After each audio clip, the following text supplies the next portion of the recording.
Namaskar, Jai Shri Krishna.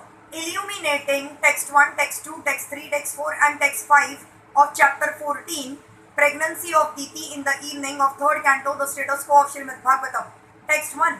Shri Shuka Uvacha Nishamya Kaushara Vino Pavarnitam Hareha Katham Karan Sukrat Manaha Punaha Sa Papracha Tamudya Tanjalir Na Chati Trupto Viduro Dhruta Vrataha.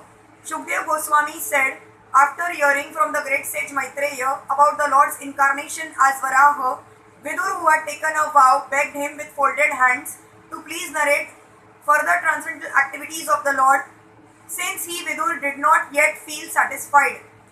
Text 2. Vidura Uvacha Te Naiva Tu Muni Shrestha Harina Yajna Murtina Adi Daityo Hiranyaksho Hata Itya Nushu Shruma.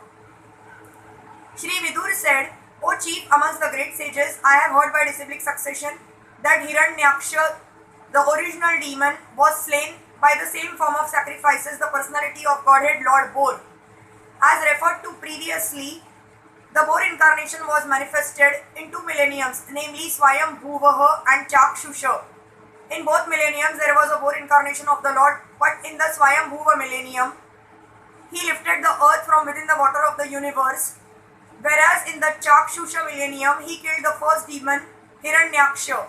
In the Swayam Bhuva millennium, he assumed the color white, and in the Chakshusha millennium, he assumed the color red. Vidur had already heard about one of them and he proposed to hear about the other. The two different boar incarnations described are the one Supreme Personality of Godhead. Text 3. Tasya choda dharataha kshaunim swadamashtra grain leelaya daitya rajasya cha brahman kasmat dhetor bhuna brudaha. What was the reason of Brahman for the fight between the demon king and Lord Boar while the Lord was lifting the earth as his pastime? Text 4. Shraddha dhanaya bhaktaya bruhi taja janma vistaram rushe na trupyati manaha param kautuhalam hi me. My mind has become very inquisitive and therefore I am not satisfied with hearing the narration of the Lord's appearance. Please therefore speak more and more to a devotee who is faithful. One who is actually faithful and inquisitive is qualified to hear the transcendental pastimes of the appearance and disappearance of the Supreme Personality of Godhead. Vidur was a suitable candidate to receive such transcendental messages.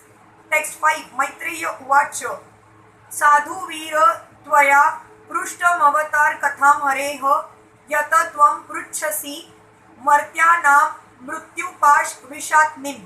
The great sage Maitreya said, O warrior, the inquiry made by you is just befitting a devotee because it concerns the incarnation of the personality of Godhead. He is the source of liberation from the chain of birth and death for all those who are otherwise destined to die. The great sage Maitreya addressed Vidur as a warrior not only because Vidur belonged to the Kuru family, but because he was anxious to hear about the chivalrous activities of the Lord in his incarnations of Varaha and Narsimha. Because the inquiries concerned the Lord, they were perfectly befitting a devotee. A devotee has no taste for hearing anything mundane. There are many topics of mundane warfare, but a devotee is not inclined to hear them.